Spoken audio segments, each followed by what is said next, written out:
گویا کہ اسرائیلی وزیر اعظم نیتن یاہو نے شام کی پہاڑی پر کھڑے ہو کر تقریباً پوری دنیا کو اس نے دھمکی دی۔ اس نے روس کو کہا کہ تم نہیں بچو گے، ترکی کو کہا، اس نے اردن کو کہا، اس نے شام کو کہا، اس نے تقریباً دنیا کے تمام مسلم ممالک کو کہا کہ اب تم نہیں بچ سکو گے۔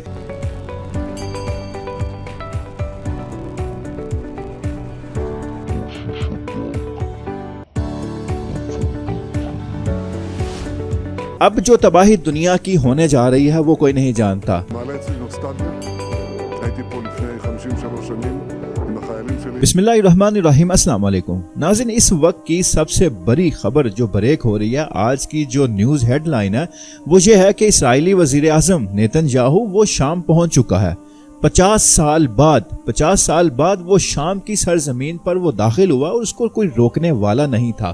وہ آزادی کے ساتھ اپنے جنگی ہیلی کاپٹر پر آیا، اس نے اپنے ساتھ ڈیفنس منسٹر لے کے آیا، وہ اپنے آرمی چیف کو ساتھ لے کے آیا، وہ اپنے فوجی کمانڈوز وہ ساتھ لے کر آیا، اور پھر وہاں پر کھڑے ہو کر اس نے اپنا بیان ریکارڈ کروایا۔ وہ بیان آپ کو میں سناؤں گا، پہلے اس کی تھوڑی تفصیل میں آپ کو یہ بتا دوں کہ وہ جو اسرائیلی وزیر اعظم ہے وہ اترا کون سی پہاڑی پر، شام کا کون سا علاقہ تھا، اور وہ دمشق سے صرف کتنے کلومیٹر دور ہے۔ ناظرین، کل گزشتہ روز کی رات کو نیتن یاہو وہ گولان کی پہاڑیوں کے پاس ہی ایک اور پہاڑی ہے جس کا نام ہیرمون ہے۔ ہیرمون کی پہاڑی پر جو دمشق سے صرف 20 کلومیٹر کے فاصلے پر ہے، صرف 20 کلومیٹر دمشق کا فاصلہ ہے اس ہیرمون پہاڑی کا اور دمشق کا۔ مطلب کہ اسرائیل کی فوجیں، اسرائیل کا وزیر اعظم انتہائی قریب پہنچ چکا ہے دمشق سے۔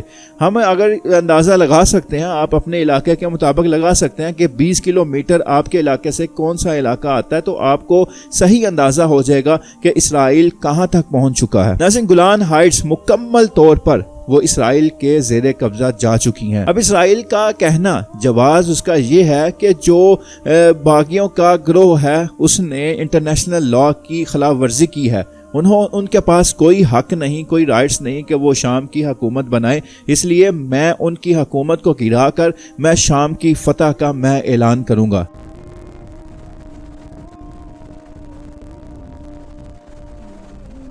אני פה בשיח חרמון עם שר הביטחון, הרמטכ"ל, אלוף פיקוד צפון, ראש השב"כ ומפקדים בכירים. אנחנו פה בחיתוך מצב כדי להחליט על היערכות ישראל במקום החשוב הזה עד שימצא סידור אחר שמבטיח את ביטחון ישראל. זה מעלה אצלי נוסטלגיה. הייתי פה לפני 53 שנים עם החיילים שלי בסיירת מטכ"ל. המקום לא השתנה, באותו מקום. אבל החשיבות שלו לביטחון ישראל רק קיבלה משנה תוקף בשנים האחרונות, ובמיוחד בשבועות האחרונים עם האירועים הדרמטיים שמתרחשים כאן מתחתנו בסוריה. אנחנו נקבע את הסידור הטוב ביותר שיבטיח את ביטחוננו. اب جو تباہی دنیا کی ہونے جا رہی ہے وہ کوئی نہیں جانتا، کیونکہ شام کی تباہی کے بعد اسرائیل نے اب اپنے قدم جمائے ہیں شام کی سرحدوں پر۔ اب وہ شام کی سرحد، جیسے ہی باغی گروہوں نے شام کا علاقہ فتح کیا، دمشق میں حکومت حاصل کی، تو اس کو موقع ملا، اس نے ساتھ ہی گولان کی پہاڑیوں پر اس نے حملے شروع کیے، اور وہاں سے حملے کرتا اب صورتحال یہ ہے جو آپ نقشے پر بھی دیکھ رہے ہیں۔ نقشے پر اگر آپ دیکھیں تو یہ جو آخری کنارہ ہے یہ ہیرمون کی پہاڑی ہے، جہاں پر گزشتہ روز نیتن یاہو نے کھڑے ہو کر یہاں پر اپنا بیان ریکارڈ کروایا اور رشیا اور ایران کو دھمکی دی کہ اب تم کچھ نہیں کر سکتے۔ انہوں نے 2000 سال بعد، اسرائیل نے 2000 سال بعد شام کا یہ علاقہ فتح کر لیا، اور اس نیتن یاہو نے یہ کہا کہ یہ ہمارے خدا کا وہ علاقہ ہے جو ہمیں خدا نے کہا تھا کہ یہ مقدس علاقہ ہے، ہم نے اس کو آج فتح کیا ہے 2000 سال بعد۔ مطلب کہ 2000 سال کی فتح کا وہ جشن منا رہے ہیں کہ ہم نے 2000 سال بعد وہ علاقہ فتح کر لیا جس کا ہم سے خدا نے وعدہ کیا تھا۔ اب یہ ان کی اپنی گھڑی ہوئی باتیں ہیں جس کی کوئی حقیقت نہیں ہے۔ اب نیتن یاہو نے یہاں پر کھڑے ہو کر کہا کیا؟ اس نے دو ملکوں کو اس نے للکار کر کہا، رشیا کو اور ایران کو۔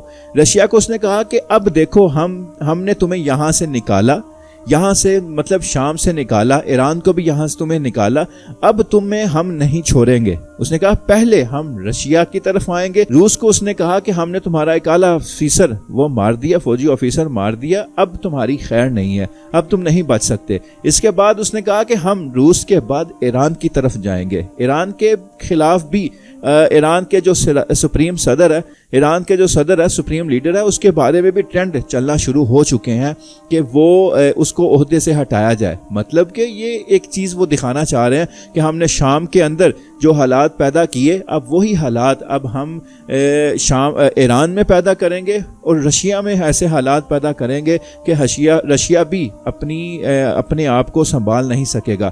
یہ اس نے اس پہاڑی پر کھڑے ہو کر اس نے اعلان کیا۔ اس کے بعد ایک اور اہم اعلان جو نیتن یاہو نے نہیں کیا، مگر جو اسرائیل کی آرمی ہے اس کا رائٹ ہینڈ ہے، یہ شخص جو سکرین پر آپ دیکھ رہے ہیں، یہ اسرائیل کی آرمی کا رائٹ ہینڈ ہے۔ اس نے اردن کو وارن کیا ہے، اردن کو دھمکی دی ہے کہ تم اسرائیل کی ماننی شروع کر دو، اسرائیل کے تابع ہو جاؤ، اس کا ہم جو کہیں گے وہ مانو گے تو بچ جاؤ گے، ورنہ اس نے کہا کہ جو حالات شام کے ہوئے ہیں، جو حالات دوسرے ممالک کے ہم کرنے جا رہے ہیں، وہی حالات تمہارے اردن کے کریں گے، اور اردن کا بھی کنٹرول مکمل طور پر وہ اسرائیل کے قبضے میں چلا جائے گا۔ اب دیکھیں، اسرائیل نے شام کا علاقہ وہ قبضے میں لینا شروع کر دیا۔ دمشق سے صرف 20 کلومیٹر کا فاصلہ ہے، اور آنے والے چند دنوں میں اگر یہی رفتار رہی، سپیڈ رہی، تو اسرائیل آنے والے چند دنوں میں دمشق پر قبضہ کر لے گا۔ وہ اپنے پاؤں دمشق پر جما چکا ہوگا۔ دمشق پر قبضے سے اسرائیل کو کوئی نہیں روک سکے گا، الا یہ کہ باغی گروہ جنہوں نے قبضہ لیا ہے دمشق کا، شام کا، اگر انہوں نے کوئی مزاحمت کی، مگر عالمی اداروں کا، عالمی جو تجزیہ نگار ہیں، ان کا کہنا یہ ہے کہ یہ نہیں ٹک سکیں گے اسرائیل کے آگے۔ کچھ لوگوں کا یہ بھی کہنا ہے کہ یہ اسرائیل کے ہی ماننے والے ہیں، اسرائیل نے ہی ان لوگوں کو کھڑا کیا ہے، اس کے خلاف کیا کہتے ہیں، اسرائیل نے ہی ان کو کھڑا کیا تھا بشار الاسد کے خلاف، اور اس کی یہ ڈیل تھی کہ بشار الاسد کو اتارنے میں اس کی مدد کرو، پھر اس کے بعد اسرائیل پھر پورے شام پر قبضہ کر لے گا، اور یہ اس کے اندر سے ہی، مطلب کہ بشار الاسد کے شام کے علاقے کے اندر سے، شام کی عوام سے ہی ایسے لوگ اسرائیل نے کھڑے کیے جو اس کے حمایتی تھے۔ جیسے داعش کی ہم مثال لے سکتے ہیں، داعش کو ہیلری کلنٹن نے کہا تھا کہ یہ کس نے، فرانس نے، اب جرمنی نے اور امریکہ نے مل کر یہ بنائی، یہ ان کے ہی پالتو ہیں۔ اسی طرح داعش کو لیں تو اسی طرح اس کا ہی یہ کہا گیا کہ یہ باغی گروہ بھی یہ اسی اسرائیل کے ہی ماننے والے ہیں۔ مگر اس میں دو چیزیں ہیں، اگر بشار الاسد اسرائیل کے خلاف تھا، ایران اگر اسرائیل کے خلاف تھا، تو پھر اسرائیل کے خلاف انہوں نے کوئی کارروائی کیوں نہ کی؟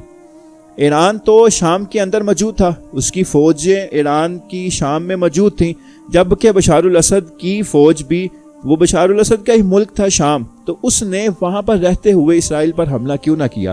اسرائیل کا بارڈر شام کے ساتھ ڈائریکٹ لگتا ہے، ایران نے اور اسی طرح بشار الاسد نے، انہوں نے پھر اسرائیل پر ڈائریکٹ حملہ کیوں نہ کیا؟ وہ تو کہتے رہے، یہاں سے ڈرون بھیجتے رہے، نام نہاد جو ان کی جو بھی چیزیں تھی وہ اس کو اس طرح ٹارگٹ کرتے رہے۔ ایران اگر اسرائیل کے خلاف تھا تو، اور بشار الاسد بھی اسرائیل کے خلاف تھا، تو پھر دونوں نے مل کر اسرائیل پر حملہ کیوں نہ کیا؟ تو اگر یہ مان لیا جائے کہ بشار الاسد وہ اسرائیل کا حمایتی نہیں تھا، خلاف تھا، تو پھر اس نے فلسطین کے لیے اسرائیل کے خلاف کیوں نہ کام کیا؟ یہ ایک سوال ہے۔ ایران تو بڑی بھر کے مارتا ہے کہ مجھے اجازت مل جائے، کوئی راہداری مل جائے تو ہم اسرائیل پر حملہ کر دیں گے، مگر ایران کی فوجیں تو شام کے اندر موجود تھیں، اور ایران کا بارڈر، شام کا بارڈر لگتا ہے اسرائیل کے ساتھ، تو پھر یہ کس لحاظ سے یہ کہہ سکتے ہیں کہ ہم یہ بشار الاسد وہ اسرائیل کے خلاف تھا، بلکہ وہ حمایتی تھا؟